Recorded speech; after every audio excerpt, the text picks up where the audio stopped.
ஆக்சுவலாக இன்ஸ்டாகிராம்லாம் பார்த்து நான் வந்து இந்த மாதிரி பியூட்டிஷியன் ஆரம்பிக்கிறேன் சும்மா அதெல்லாம் நம்ப மாட்டேன். ஆனால் மேம் வந்து நான் கூகுளில் சர்ச் பண்ணி பார்க்கும்போது நானும் என் சிஸ்டரும் பார்க்கும்போது மேம் கிட்ட உடனே நான் கான்டாக்ட் நம்பர் உடனே ஃபோன் பண்ணி நான் கேட்டேன். அவங்க பேசுறது வந்து ஒரு நல்ல மோட்டிவேஷனாக இருந்துச்சு. அவங்க உடனே நான் கிளாஸ்க்கு வந்து உடனே ஜாயின் பண்ணிட்டேன். வந்ததுலேருந்து நல்ல செம்ம கோச்சிங் மேம்.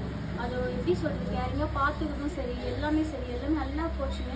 இந்த நெக்ஸ்ட் பேட்ச் கூட வரவங்க கூட கம்மியாக ஃபீஸ் கொடுத்து பண்ணுவாங்களா சரியாக கற்றுக்கோமா அந்த டவுட்டே வேண்டாம், நல்லா கற்றுக்கணும். எங்களோட ரிசல்ட் வந்து அந்த போர்ட்ஃபோலியோவில் பார்க்கணும். அந்த ரிசல்ட்டை பார்த்தோன்னா நீங்கள் சொல்லுங்கள், நல்லா இருந்துச்சு. அப்புறம் சாரை பற்றி நான் ஒன்று சொல்லணும். நாங்கள் வந்து ஃபுல்லாக நாங்கள் மேம் கிட்டே கற்றுனுக்கும் போது எங்களுக்கு காஃபி போட்டு தான் தருவார் சார். எனக்கு சார்கிட்டே தான் ரொம்ப பிடிக்கும். எனக்கே கஷ்டமாக இருக்கும். சார் வந்து காஃபி உட்காந்துருப்போம், சார் வந்து காஃபி எடுத்து தருவார். எனக்கு கஷ்டமாக இருக்கும், சார் எடுத்து தராரு நம்மளே போய் எடுத்துக்கலான்னா பிஸ்கெட் முதற்கொண்டு காஃபி முதற்கொண்டு எங்களுக்கு எடுத்து வந்து கொடுப்பாரு. எங்களுக்கு கொஞ்சம் அது வந்து இன்னும் ஆக்டிவேட் ஆகிடும்.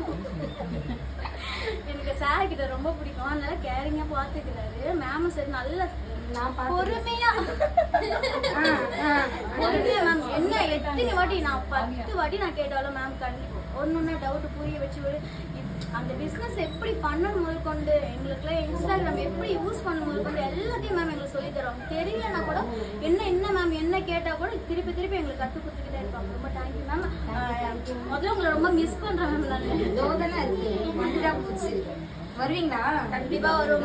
கண்டிப்பா இருக்குது. நீங்களே அடிச்சு தரத்துவீங்க. சரியா?